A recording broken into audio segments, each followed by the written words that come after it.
Well, good evening, everyone. My name is Randy Greenwell, and I'm really honored to have with us as guests tonight on our first ever Marching Arts Educators uh, webcast or webinar, Richard Saucedo and John Meehan. And tonight we're going to talk about creating a mature sonority in your music ensemble. And we intentionally left out marching band.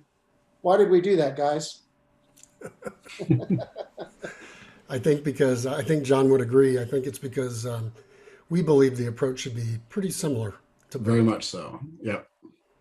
Yeah. Absolutely. The more differences you have in the approaches, the more frustrating it's going to be, and you're not going to have a continuous build throughout your school year, always leading up to that most important spring concert and everything that you're gearing towards. That's great. So, can you guys talk a little bit about the differences between balance and blend? Because I think sometimes those two things get confused. And when we're talking about sonority, two pretty important keystone touch points, right? Yeah, absolutely. I love that question, balance and blend, because a lot of times people will think of them in the same way, meaning the same word. And I think that you can't balance without that blend, without that tonal blend, getting all of the performers to match, and that's one of the greatest things that I think that we do early season. And I know Richard will talk to this about the process, about making sure that we have a through thought from the beginning of the season all the way to the end. But I think one of the things that we need to do right at the beginning is that kind of A B from individual to individual to try to match tone. You find that tone that you want in your trumpet section, say, and you have them demonstrate it and then go down the line and try to match that. And that shouldn't be a thing that we do just at the beginning of the season, but continually throughout the season. Yeah, I agree completely, John. And the whole idea of once you find that color that you want, that color of sound that you want, realizing that, especially for the younger kids, it may take a while for them to come up with that same sound as the section leader or your better players, but it's worth that time. And so I encourage directors to hang in there through that frustration. But John, I know you use a great process with Blue Devils that I think everyone could learn from. Don't you do like an ABC thing where you'll listen to player A, then player B, then player C, then B, C, D? I mean, can you explain that real quick? Because I thought that was brilliant. Yeah. So instead of just always going down the line and going, one after the next, after the next, after the next, and then you've kind of forgotten your demonstrator sound, kind of go A, B, C, then back up a step, go B, C, D, and then back up a step and go C, D, E. And that way you're always kind of bridging that gap and making sure that we kind of remind ourselves of the sound that we're trying to achieve and then moving forward. And I think that helps with that blend that we're talking about. Because once you start to blend and the audio forms and the tonal sounds and the timbres are starting to match, then you can start to balance to the volumes that you want.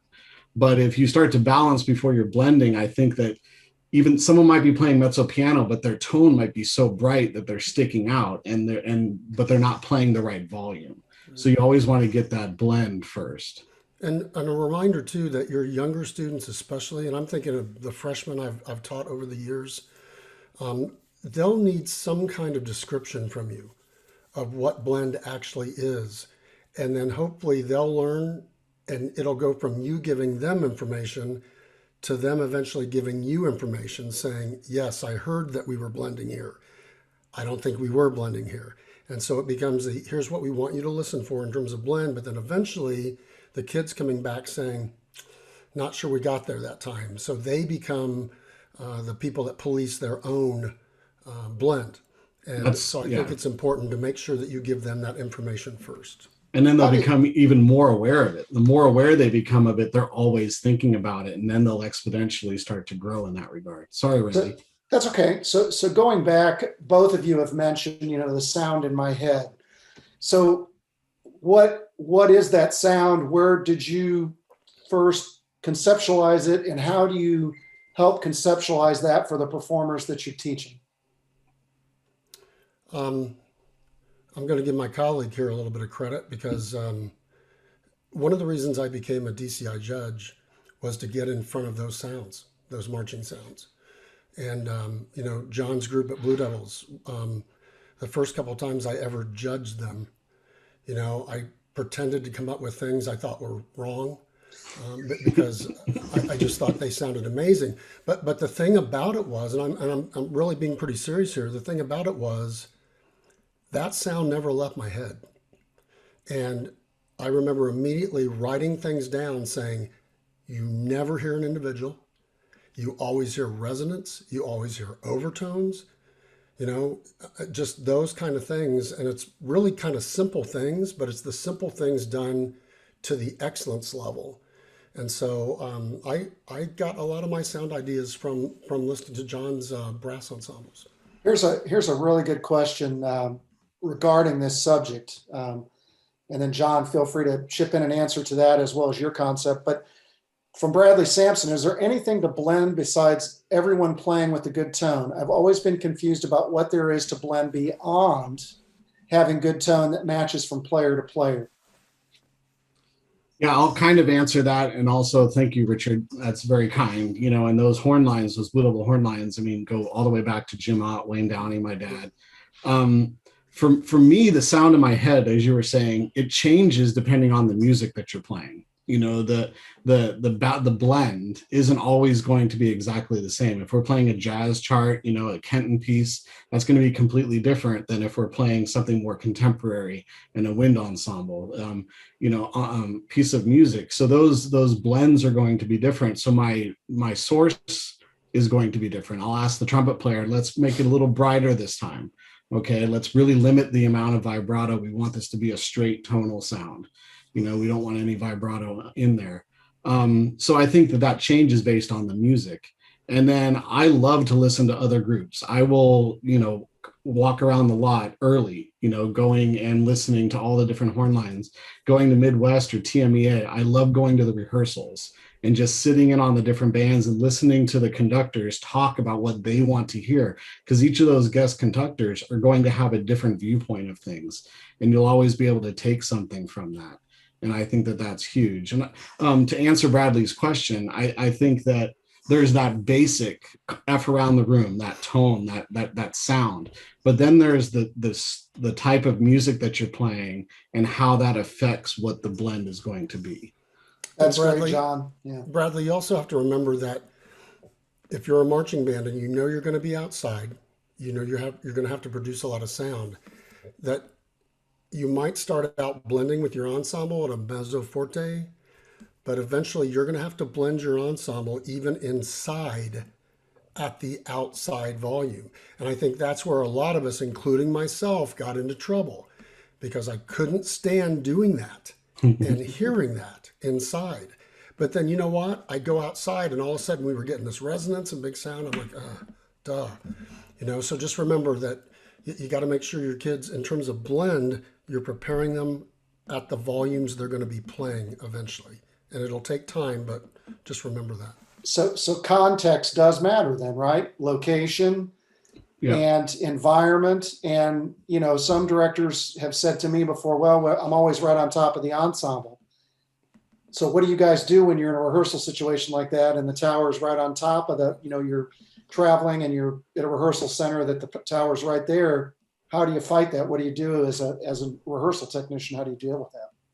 Well, just for me, one of the things that I'll do is I like to spend time on the podium. So like with Blue Devils, I like to spend time on the podium. So I'm kind of right up there on them.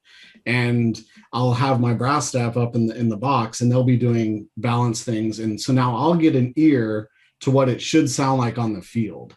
And then I'll go back up to the box and go, okay, now if they sound like that on the field, this is what it's now sounding like from far away. And starting to get those proximity differences in my head, so that when we go to those different rehearsal sites, I kind of already understand, okay, I don't want to tell them to back off too much here because I'm right on top of them. I know what it sounds like from further away, and that it is correct. Kind of like what Richard was just saying, where when you're inside, you're like, I can't stand this. But as soon as you get outside, you're like, okay, there is that sonority that we're going for. So I think it's just that understanding of the proximity in which you are to your performers. I like to use a decibel reader. I'll go way up in the box and get the sound that I want, and have my staff kind of understanding what is happening on the field there. Because then when I get in front of them, I'll know that's the sound I was looking for. That's the volume I was looking for when I was in the box. And understanding those two things, I think, is huge, because then you can actually start to create those same sounds when you're in a closer sectional based form. And I think what John is talking about is so critical, because then you have to figure out, and this is the thing I always struggled with at Carmel or even with Cavaliers, is how to figure out to get that beautiful sound on the field and still get it up top, to where it needs to be. So it's constantly a game, I think, with the decibels like John talked about. But man, it's worth it if you're willing to spend that time. Yep. So I'm going to ask the ever thought-provoking question about volume. So when do you get to a point where you allow the students to find out how loud they can play with a good tone? Because I've heard some groups, it's always mezzo forte, and they sound great, but then they have to go to forte or fortissimo and they're so unused to it. So what point in the process, Richard, and why don't you talk a little bit about that too, Richard, about that process and the importance of committing to the process? Well, the toughest thing for me always, the whole time I was at Carmel, was I couldn't stand bad sounds. So when we started, we would always start mezzo forte, and some of my staff who were way smarter than I, were saying they're not using enough air, and they were right. And the more we started our years with actually thinking about using air, not necessarily overplaying, but just making sure that every kid, especially our freshmen, were using air when they made their first few sounds. Then it was all of a sudden we realized it was easier to work that and fix that, instead of kids, especially the younger kids who, you know what I'm talking about. They're just barely playing, and to open those kids up, it took a lot of work, as I know everybody knows, but it's so important. But the worst thing you can do, and this happened to Carmel numerous times, and it's my fault, sorry kids, but we would play mezzo forte so long, and then we'd get out in October and people would say, man, you guys sound fantastic, wish we could hear you. And I'm like, okay, here we go again, and I would get really upset, because I'm like, come on, good sound is good sound. Well, not if they can't hear it up top. And it took me forever to realize that. Right. Yeah. Go ahead. I was just going to and to answer Joe Sittler's question, who's in the exact same boat as a lot of us, haven't had a live band rehearsal since March 12th, 2020. Getting our tone back is going to take a lot of work. What can be done? I think this is an awesome opportunity for us to kind of all reset to the beginning. And when we get back out there for our first rehearsals, start right there at step one, that F around the room, and start reestablishing things. Whereas in the past, we might have skipped steps 1, 2, 3, 4, 5 because we were so used to it, even though a lot of our students hadn't been through steps 1, 2, 3, 4, 5, but we had been for so many years that we were starting to skip those. So I think this is one of those times to, really go back to square one and start with that. What I love what you were talking about, Richard, is one of the things I'll always do when I go into a clinic is when I'm creating that first initial sound is you get to that timid student, right? The timid performer. And I'll go, don't play your horn, just yell. Let me hear you yell right now, and get that timidness out of your body. Because the first time you ask them to yell, they go, and it'll be no. I want you to exercise that all out of your body and just scream. And then once you get them to do that, it's like, okay, now take that energy and create a great sound, but let's play with that. And they're no longer afraid of making a sound. And I think when you get them over that hurdle of being afraid to make a sound and start to produce volume, then you can start to shape it into that great sound that we all want to get. So, John, you're a brass player, trumpet player, right? So what are the kinds of things that you tell younger students if they do have that constricted, pinched sound? How do you start working them out of that concept? Is it a vowel thing? Is it an embouchure thing? Is it a combination of all the above? What are some of the tips that you could give non-brass players to help work on just getting more resonance? Absolutely. One of the first things I always go to is the buzz, because I think a lot of times a student will just get used to always playing with the mouthpiece in the horn and playing the horn. and we forget about actually having that sensation, the buzz, and being able to create it in a specific place where when I put pressure on it, it doesn't immediately evaporate. And I think a lot of times when I discover a student that's got tonal issues, or it's really thin, or it's breaking up a lot, or they can't hold a pitch steady, a lot of times it's because they don't know, they go, there's no buzz happening. It's just they're doing something with their lips in order to create sound out of the mouthpiece and the horn. But we're not creating the vibrations with an evenness to where it is doing the right things to create the sound. And I think once you can fix that, then all of a sudden everything else that they do is right. The air, the tongue placement, the oral cavity inside, the teeth, all that stuff. And all of a sudden their sound will blossom. So I think a good percentage of the time, it's simply that buzz, taking the horn and the mouthpiece away, just going, can you buzz for me? Let's hear what that sounds like. Cool. So Richard, what were some things that you did early on at Carmel? I mean, you probably didn't have an applied lesson program established yet when you first got there. What did you do for your students, or send them to, other than good private lesson teachers, to develop that concept of what a mature oboe sound was, what a mature clarinet sound was, all those kinds of things? Well, we did a couple things, especially when I first got there. I wanted to make sure that we had, with the marching band, I wanted to make sure that we had instructors who were at the top of their game. And I'll use an example of one of my former students, Kyle Steck, who is he has his doctorate in saxophone performance from North Texas, and knowing that he was with our saxophones, and after one day, I mean, the entire section just changed. And so I really think it is about the people that you have in front of the group. And I know that's something that Carmel does religiously right now in the concert bands and the marching bands, is they have those private instructors. And I know that everyone can't always afford to do that. However, you might be surprised at that really smart, great player university kid that might be willing to come in and demonstrate and do some private lessons or do some master classes. I mean, anything where those kids are studying with someone that's way better than them that they can learn from. I really think that's the key, because I couldn't tell those saxophones how to play better. I certainly wasn't going to demonstrate it, but having the right people in there saved us from day one at Carmel. And I think, to your point, Richard, is those university students, they're looking for teaching experience. Yep. Like, that's a great way in order to get that one-on-one time with students, or even a section, going in and working with a section of saxophones, working with a section of flutes. And then you as the band director can go listen to the information that they're given. Because like for me, I love going to woodwind rehearsals because I learned so much about what it takes to create better sounds on that instrument. And the other thing we would do occasionally too is just have a great player come in front of the entire band.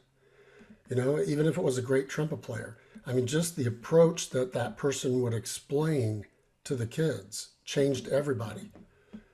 So there's so many ways you can do it. But a lot of times, especially young directors, I think, are afraid to go outside and ask those kind of things, but you just got to. You got to get up the strength to go out and call the college directors around and say, hey, do you have a great clarinet player that you think maybe for mileage and for dinner would come out and do some master classes if we would offer her the chance to do some lessons eventually? And you might be surprised how many people you'll get. Absolutely.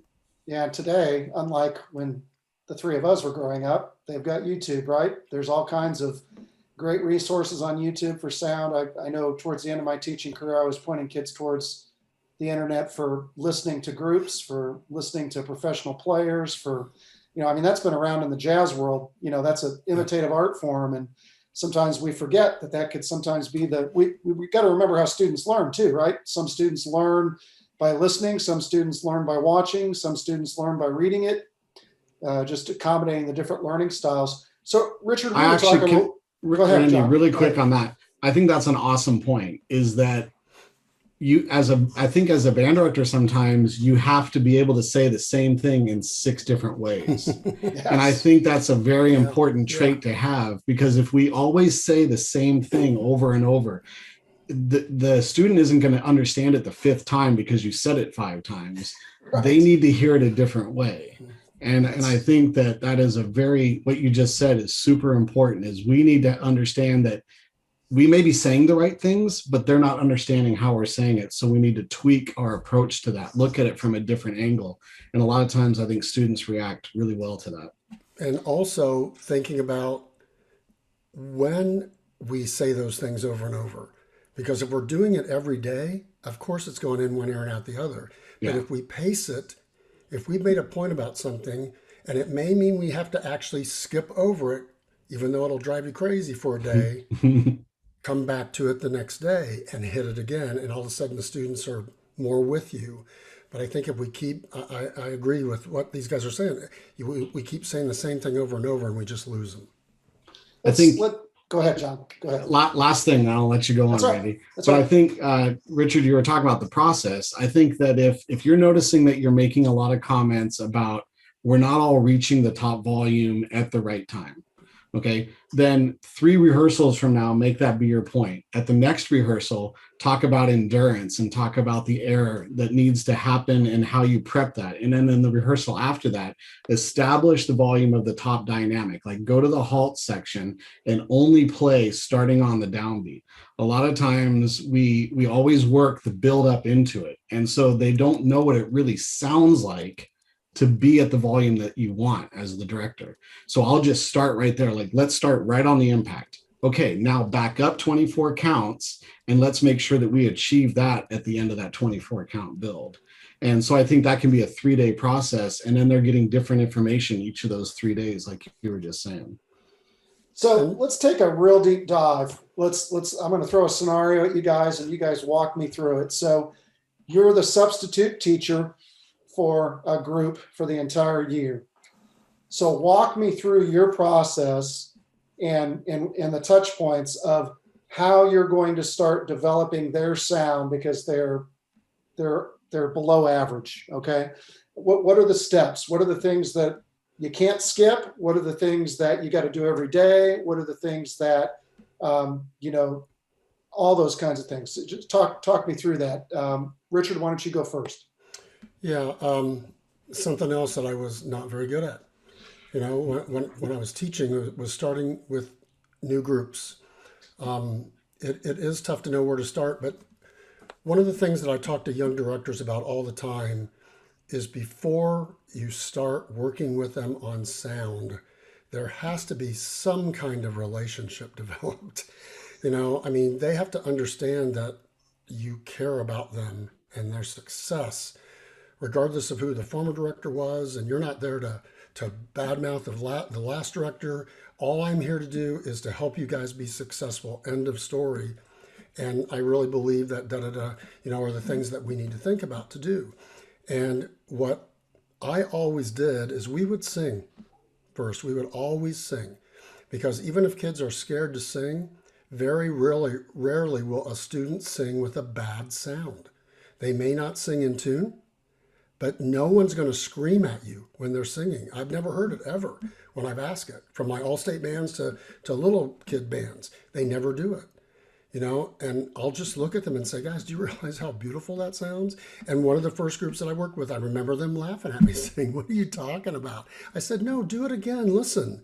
I said, do you hear anyone doing this? Ah! And they're like, no, that would be stupid. I'm like, yes, it would be. So now when we put our horns up, should we hear anything like that? They're like, no. So that's how I would kind of start. It's just really, really simple. And I'd ask for students to demonstrate. I'd ask for a lot of student demonstration. Try to get them to open up a little bit and not be afraid, knowing that the first kid that plays anything, the first comment out of my mouth is going to be 100% positive. And I'm going to say, try this. And then you know what happens with young kids. Another hand will go up because they just heard something positive. Right. And eventually they're going to go too. So I think it's a very slow process, but I think it's worth it. I always start with singing. Cool. I loved one of the things that you said, Randy, that each student is going to do something well. And the more that we know our students, okay, and we know that student A, has a great tone, but student B really articulates well, and student C has a great range, the more you know the difference of your students, then you can always call on them when it's something that they're excelling at and that they're good at. You can, because I think a lot of times we want to encourage the students by calling on them in moments that they know they're going to succeed.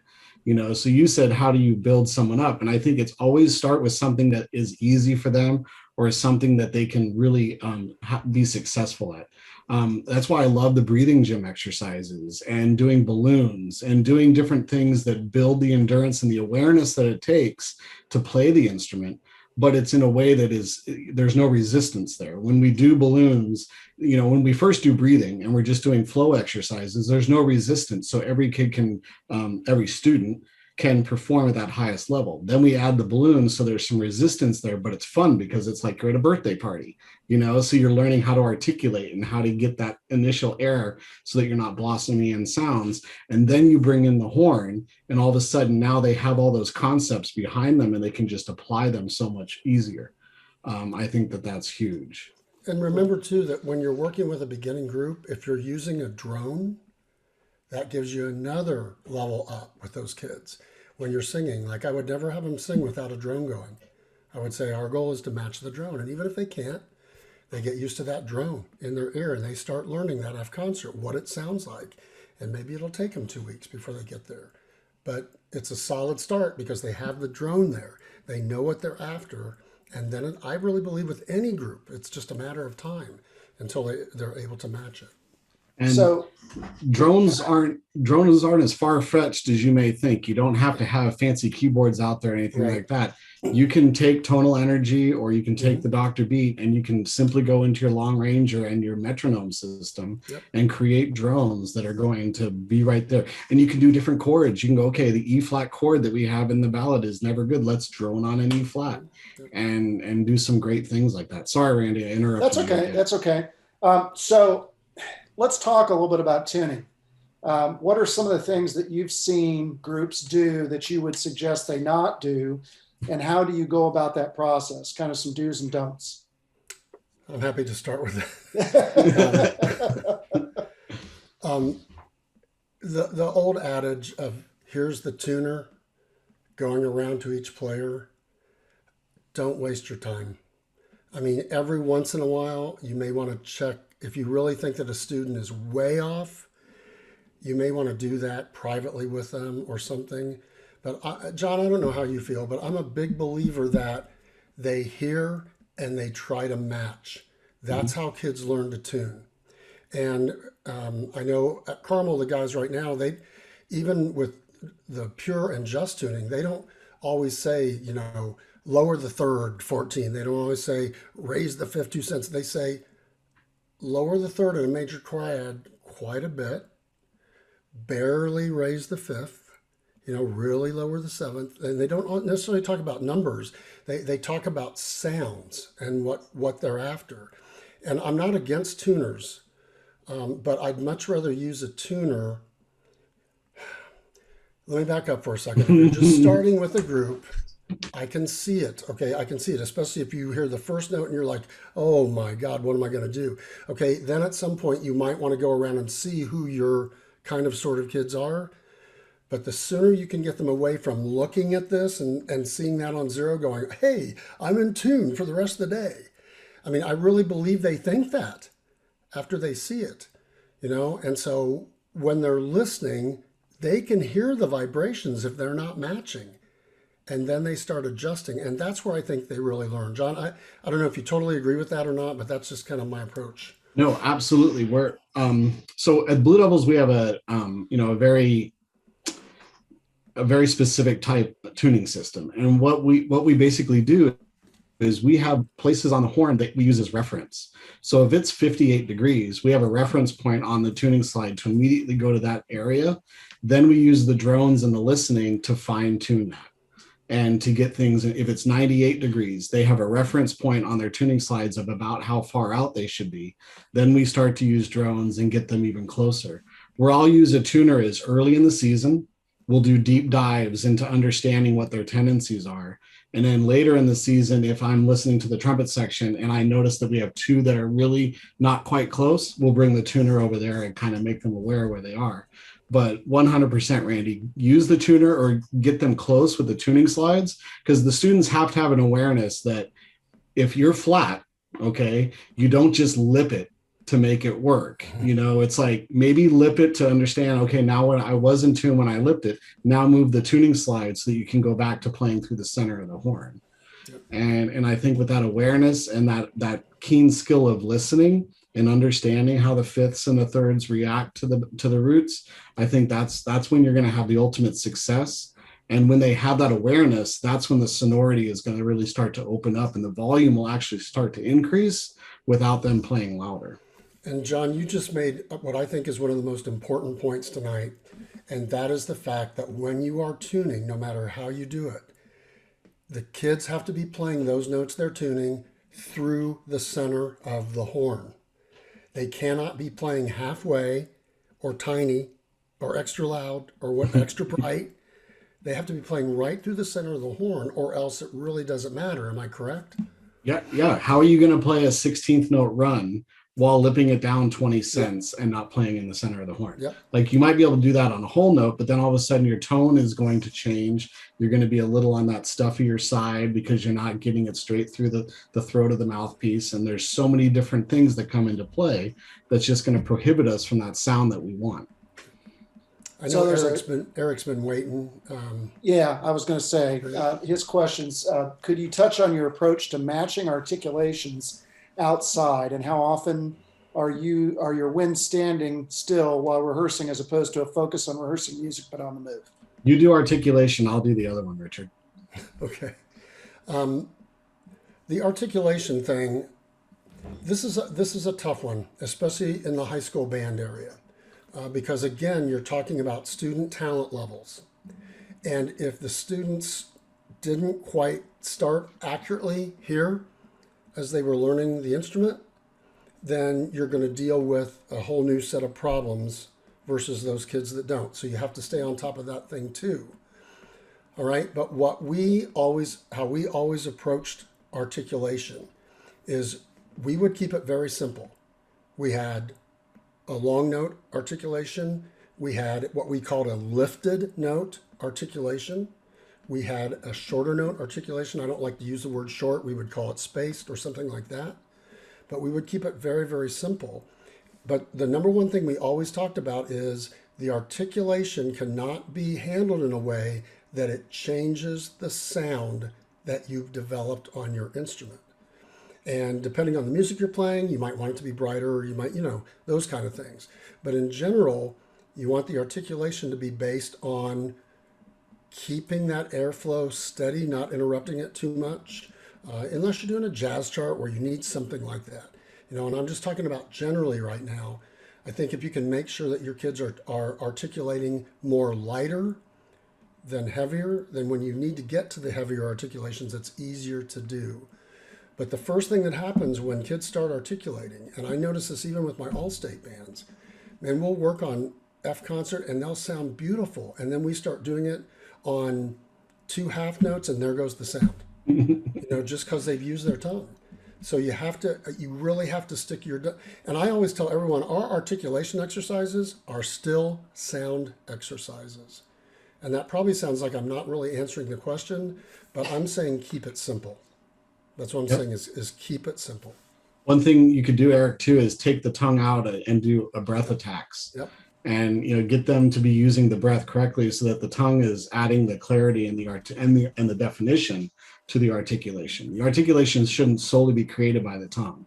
And a lot of students will think that, and that's how it changes, like Richard said, with the half notes. As far as the on the move thing, I think that's something in a marching band where it should be introduced earlier than maybe a lot of us do it.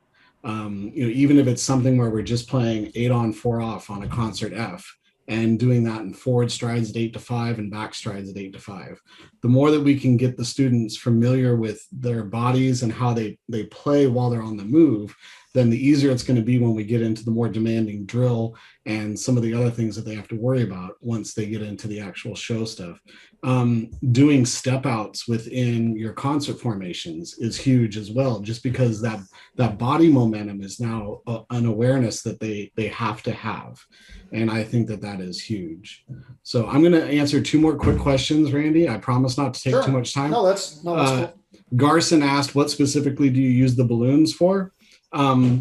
They can be a lot of different things. One could be volume. You know, if you want to do like mezzo piano, fill the balloon up in 12 to 16 counts. If you want to do forte, fill the balloon up in 8 counts. If you want to do fortissimo, fill the balloon up in 4 counts. And that gets them to understand airspeed. Okay. And always get the balloon to open up right on the downbeat, regardless of if you're going 8, 12, 16, 20 counts, filling that balloon up. So that's a great way to use balloons. And then I love John Gomez's question about how directors, new and experienced, should approach the fall with the competition season. He asked, what's the most important thing? For me, it's I wouldn't really focus a lot on the competitive side of the season this year. I would focus on student engagement and getting them totally involved again in that social aspect of what the arts provides our students and our kids, which I think they're desperately missing right now. And if we put competition above that, I think right now we're going to miss that camaraderie and the building of our student base again. And just to add to that, John, I would say that all programs would be more healthy if we took that approach every fall, you know, Yep. and every summer. And probably more competitively successful. Exactly. Because we that. all know that the more we focus on excellence instead of talking about competition, like what does talking about competition actually do? It makes the kids nervous to make mistakes. Exactly. It makes them nervous to make mistakes. If you focus on performance and you focus on achievement and you focus on the love of what they're doing, then you'll start to see those numbers rise and you'll start to see everything else. Yeah, just make sure your kids know it's all about excellence.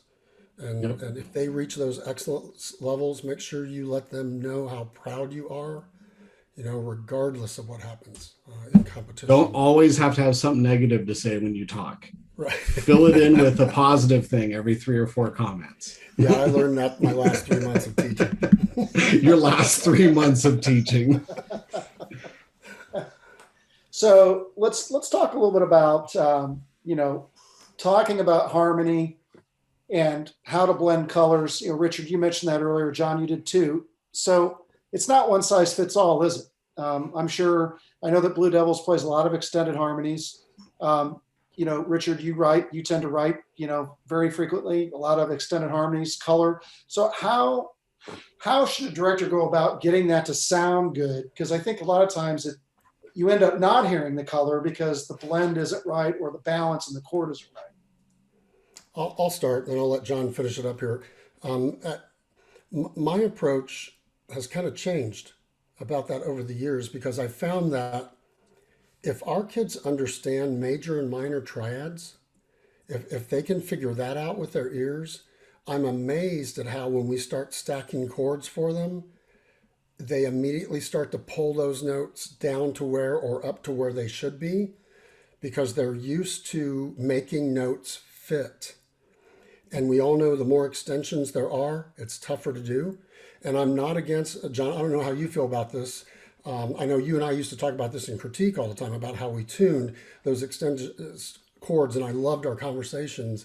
But I know some people do use still tonal energy, and they're trying to tune those chords exactly where they should be, and I'm not against that at all. But I'm wondering if our kids shouldn't learn to do that from the basic listening skills that we're teaching them. And that's kind of my approach because I think band directors are going to drive themselves crazy during the season. I know Pote and I used to joke all the time. We said, hey, we had a successful day. We played one 13th chord in tune, and we said, yeah. The fact that you have more than one 13th chord in the show is. Well, and then we'd look at each other and say, well, only half the band's going to come back tomorrow, but what the heck, we got the 13th chord, and sometimes we're like, maybe the kids, maybe they know enough, to start doing those. So John, I don't know what your feeling is on all that. No, absolutely. And I think that like everything else that we use, tonal energy it's a tool. It's something to use, but it's not going to end the day getting that sound that you want. It's part of what creates your sound. Because if we're just all playing exactly in the center of this, exactly to where the happy face is on, sometimes those chords aren't going to be bright. They're not going to have that vibrancy that we want. I think one thing that we talked about that I think it's important for all the band directors to understand is when you get a written book, it's okay to adjust it sometimes because the arranger might have put the major seventh in more voices than the fifth, or there might be that ninth in more voices than the root. And you want to look at that because of your student numbers and where your definition is within the instrumentation. You might have to change some of those so that the dominance is there and the color is being exactly that. It's creating color versus being the dominant. And then that changes the tonality of what the listener is hearing is that really a B flat 9 chord, or is the C the bass and I'm hearing other color tones? So I think it's good to understand the written part of the book and how that translates to your students. Something else to think about too, directors, as you're working on these chords is, and you can find all this information out there. You don't have to hear it from us, but just know that for a triad, for example, the root, whether we feel that way or not, the root should be the strongest part of that chord, then the fifth, then the third. And how many times have we listened to a band and said that's out of tune? And a lot of times we'll say it's out of tune because we're hearing the third more than we're hearing anything else, and usually that third is, sharp, right? So think about the volumes of the different notes in the chords as well as the tuning. So you asked how we will tune a chord, Richard, and I think this is good for everybody to hear, is we'll pick a chord almost every day on tour in the show, and we'll say, okay, this is the chord that we're tuning today. And, we'll put the drone on and we'll hear just the roots, and we'll be either in a sectional circle or we'll be in a completely integrated circle, which is 8 pods of equal instrumentation. And we'll have all the roots played. Then we'll add the fifths, and then we'll add the thirds so that you can hear, is it what you just said? Is it over dominating the root, or is it sitting as it should, telling the listener this is a major triad? And that's its job. That's its full fundamental job, is to tell the listener, I am in major or minor, what mode am I in? And then we'll put the 7th in, and we'll put the 11th in, and we'll put the different chord tones in, and are they sitting the way we want them from a balance standpoint? And then all of a sudden, then you can put the whole thing together, and then you hear the way that you want it to hear. And I think it's important to take your time on that, because if you just hear it in rehearsal, you're never going to be able to stop and break it down, because the guards out there, the percussion's out there, the bits out there, you can't take that time. But every day in warm up, you can probably spend 10 minutes tuning a chord. And I think the fruit of that is going to be huge. Okay, hearing that for the rest of the season. And I think if you guys that are competitive, if you're competing with your group and you do what John was just talking about as far as a chord a day, I think you're going to be shocked at the comments you're going to get from judges about how clear your sound is. Yep. If you'll work on that one chord a day. So John, Richard, have you ever been shocked? You work on something inside, or you work on it in a warm-up arc, and then you go to the field and you see the drill and you're up in the stands and you're like, that doesn't sound like what we just worked on. And they're standing still, right? So do you, John, Richard, do you guys ever, as arrangers, do you ever change who's assigned to a chord tone on the spot, based on where they are on the field? Go ahead, John. Yes. Usually once we know the drill is what it is, then we'll know those moments where Mr. Greenwell or Mr. Saucedo are going to be standing in front of them on the field. And we'll go, okay, the judge is going to be standing right here. Who's on the root? And they'll all raise their hand. And who's on the third? And all of a sudden there's 6 thirds standing right in front of where the judge is going to be, And so you go, okay, let's take 2 of you and move you down to the root. And let's take 1 of you and move you up to the 5th. Okay, let's move over here. And it's just, you're changing 1 note maybe in their book, but it's going to make a huge difference when you get to that resolution place. So I think it's important to know where those spots are in the show and then take the time to go in there and maybe revoice some of those things. I think that that's huge. The other thing that I really believe in is that the students at the Blue Devils, as well as a lot of the schools that I work at, I'll go into sectionals with them, and I love when they tell me, I go, you're too loud right there. And I love when they say to me, I'm on the 5 yard line back sidelines. I'm like, your volume is perfect right there. When they're aware in sectionals what their placement is on the field, and they're still playing that correct sound and dynamic in sectionals when you're 3 feet from them, that awareness becomes huge when you're out on the field. Another thing to think about, guys, is after you get things set on the field the way you want them, volume wise, how do we warm up for a competition, right? It's usually in an arc. So we have to be really careful about not doing this or this, because they're in an arc and all of a sudden you're hearing way too much of this and not enough of this. And all they're doing is doing what they were told to do on the field. So we have to stay aware of that and not confuse the kids. And John, I don't know if you see that, but when I judge, especially near the end of the season, I start to hear weird things like that creeping in. So make sure that you do everything you can not to confuse your kids, and make sure that they're right on and believe what you're telling them, that that's what they need to do every time they perform, no matter where they are. So they get used to playing like that out on the field. I can almost give you an exact example. Late in the season, there's going to be a rainy day, and you're going to go into the gym and you're going to work the most difficult part of the show. Yeah. And all of a sudden, the timing is different because you're not in the same place and you've been marching it all season. And the balance is different because you're inside. Know what you're doing when you go into the gym, and what can I work that isn't going to change what's out on the field. What can I do? I can work on articulation. Okay, let's go down the line and work the articulation here.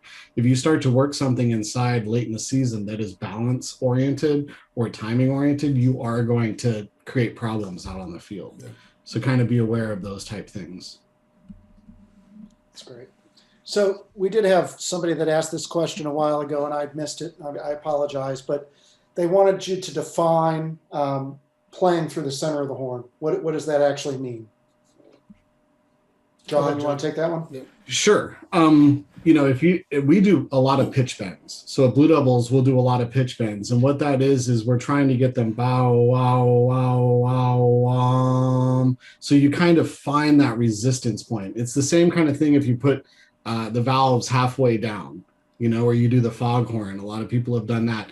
And you try to find that resistance level. Then when you go to open, you hear it open in ah. It's like, Richard, you say you do a lot of singing. I like to go from ah, and does nothing change when you do that? If nothing changes, you're creating a great sound, and then I'll go ah back to so that they don't close up when they go to they have to stay that nice and open. So to answer that question of the anonymous attendee is, the center of the horn is where there's no resistance and it's feeling completely fluid with the air from where you take it out and into the horn. You want it to go right into the mouthpiece, right true into the center, so that as it goes down the lead pipe, it's not bouncing around on the metal. You want that air to go straight in through the receiver. And as you do exercises that will expand range and lower range, you're hoping that those exercises help those kids to develop that feeling in general on all parts of the horn, even though it's tough to do. Yeah, John? I mean, it's tough to do, especially in the upper register. Yep. No, it is. But the more that they can get that feeling of no resistance, then it's just going to start to open up the sound, and which is the name of this, creating that sonority. It's about no resistance. It's about getting the students to be playing through the true part of the horn and getting the horn to speak. Don't let the horn play you. You have to play the horn. Yeah. So we've all judged, and a lot of times early season you hear groups, they start their phrases great, and then they trail off, and it's likely because they're running out of air. So what methodologies, I know there's a lot of different philosophies out there on how to do stagger breathing. What are some things that you guys do to facilitate that? Well, I think the first thing is, and I think John would agree with this, the first thing is making sure that they understand the process for instrumental breathing. It's so different than when they're walking down the hall talking with their friends. And I think sometimes you have to relate it to that. I always did that. I would say you're using this much of your lung capacity when you're talking to your friends walking down the hall. Well, when you play your instrument, you're using this much of your lung capacity, and they look at me like I have 10 heads. Like, what? But then when they would actually try to do that, they'd be like, oh, I guess I do have more than I could give. And it's about kind of what John was saying before. It's about being relaxed. And when I judge on the field, I'll tell you, the thing I hear the most is young kids running around the field doing gasping breaths and playing a note here or there. And that's when you know that they haven't been trained to calm down their breath. I know with the Cavaliers, we would do exercises that we would say the faster the notes get, the faster your feet get, the tougher your responsibilities are, the more you relax your body and you slow down and you calm down your air. And once they got used to that, they could do anything. I mean, they could go 208 forever, because they weren't going, they were thinking, when they weren't on the horn, and then all of a sudden they put the horn up and they had the breath to do it. Yeah. Because they realized that just because my feet are moving fast doesn't mean I have to be hyper with my breath. And that's what I think a lot of high school bands don't understand. Yeah, to piggyback off that, Richard, I think it's the habits. What we have to do early in the season isn't what we have to do late in the season, but we keep doing the same thing because we never broke that habit. Yeah. So as the performers get stronger and their endurance gets bigger, remind them that they can last longer on that phrase. Because a lot of times them being reminded that, they're like, oh yeah, I can play for 16 counts, not 12 here, because I've learned how to improve my lung capacity over the last 2 months.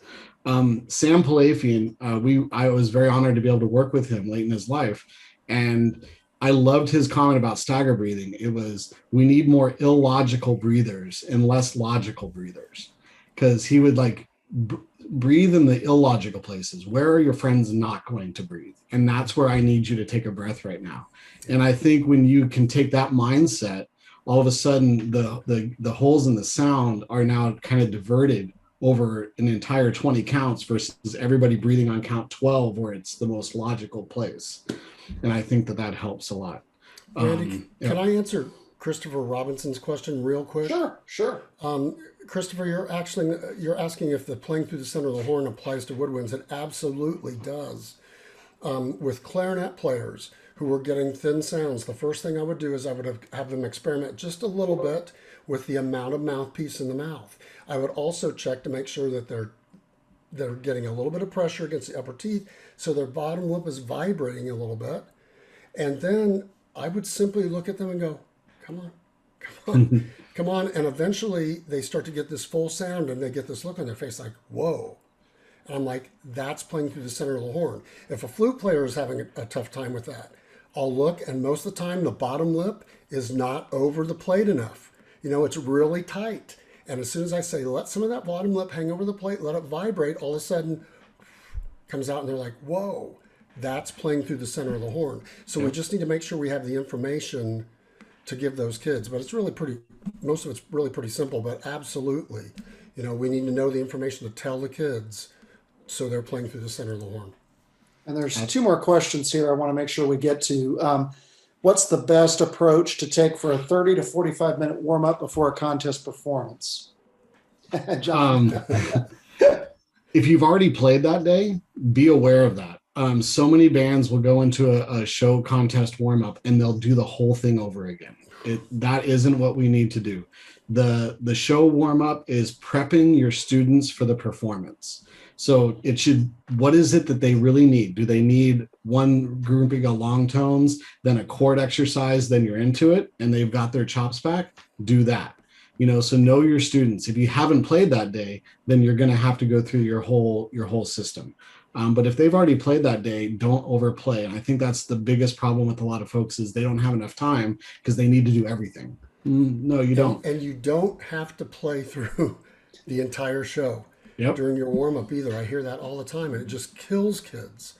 And there would be times at Carmel when we'd only have 5 minutes left, and I realized we never got to any music.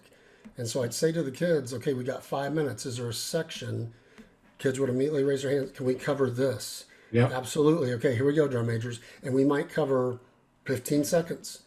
But the kids felt so good about the warm up that they were ready to go. Yep. Yeah. Yeah, they're not going to learn anything new, really. They're just going to feel Right. more comfortable. Yep. I love this one question, Randy, so I'm going to approach this. Have you found any new techniques or tools this year while teaching online? A big one for me is I've done a lot of audio editing. And what I've found is that when I'm doing a clinic with a band, I'll have them all send me individual recordings. I'll audio edit and I'll send screenshots of what the tone looks like. And I'm like, let's all try to get it to look like this. And all of a sudden, everybody's tone started to open up because they were challenged by making those waveforms huge versus thin. You know, they were challenged at getting the articulation to show me exactly where they came in versus the little blossom, you know, the football at the beginning of their notes. And I think that tool has come in it's something that kind of has opened up my eyes to the possibility of showing students waveforms and it helping their approach to understanding how they sound. Very good. So real quick, I'm going to give each of you 30 seconds, and then we got to get to some announcements. Most important thing, your most important thing. Oh, Guys, don't overdo things. Your wind section could become fantastic if you can get them to do 4 exercises at a complete excellence level. And if it has to do with articulation, some interval training, you know, some flow study training, you don't need to do a ton of exercises. Instead, concentrate on getting a few exercises to be absolutely amazing, and then watch how it transfers to your show. And I think you'll be shocked that less is more. Absolutely. Now, if you're the Blue Devils, that's different. Okay, but most of us don't have those kind of kids. John? I would have to say have a plan. Like, take some time the night before rehearsal and actually kind of put together your plan, including what's going to happen when this mistake happens. What's going to happen when all of a sudden the guard doesn't show up and I've got 15 extra minutes. Have a plan for everything, because if you're always reacting in the moment, we're going to typically do things that we always do, and those aren't always the best things. So have a plan. Think about things the night before. Record your rehearsals and listen to them with an open mind when you're not in a place where you have to make a comment, you know, and that's going to help you really come up with new plans each and every day that keeps it fresh for the students. And like we've already talked about, that's one of the most important things right now. Well, thanks so much, John and Richard. Great words of wisdom tonight. Everybody, please stick around for just a few more moments. I want to draw your attention to our Facebook page, Marching Educators on Facebook. And you can sign up and hear all kinds of great stuff and share ideas. And we're going to continue these monthly webinars. It's always going to be the second Wednesday of every month. And next month, we have for you, Can't We Just All Play Together, with Scott Johnson and Brian Dinkel. And they're going to talk about it, band director's worst nightmare, playing together in time. So that'll be in April. So we're going to continue to have these for you. And we certainly appreciate those of you that were able to make it with us tonight. And we've got some special guests for you. We have Tim Lutzenheiser and Frank Troyka that want to tell you a little bit about something that they're going to have going as far as a community, both on Facebook and with these webinars, with these monthly webinars. Welcome, friends. Frank, it's all yours. You go. Oh, all right. Well, I am thrilled to talk a little bit about this new initiative we have as part of the Conn-Selmer communities now, and that is we're launching a student leadership initiative. And this first session we're going to do 3 weeks from tonight on March 31st is going to be just for directors. We want to share with you the vision for this, the scope and sequence. And John and Richard, you couldn't have set me up better by talking about keeping it simple and having a plan, because that's what this is all about. We've been working specifically to tie these monthly workshops to the specific times of the year for marching band, so they're timely and relevant. So this first one, like I said, 3 weeks, we'll roll it out for the directors. In April, we're going to focus on the audition selection, or then the responsibilities once you're selected, that type of thing. We want to make it very content rich, 45-minute sessions that will be of immediate use to the kids. Then in April, we're going to focus on, in May, we'll dive into the importance of self-discipline and how that fuels the group. We'll have our full-day student leadership track on June 17th that's part of the Conn-Selmer Institute.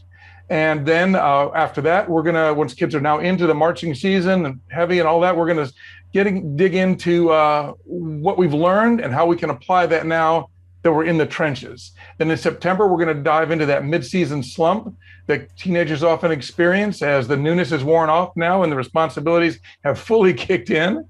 And then around in October, we're going to talk about how we shift leadership into the concert season. Tim, anything you want to add on that? Yeah, absolutely. First of all, to John and to Randy and to Richard, it's all the same. Change the noun and the balance and the quality.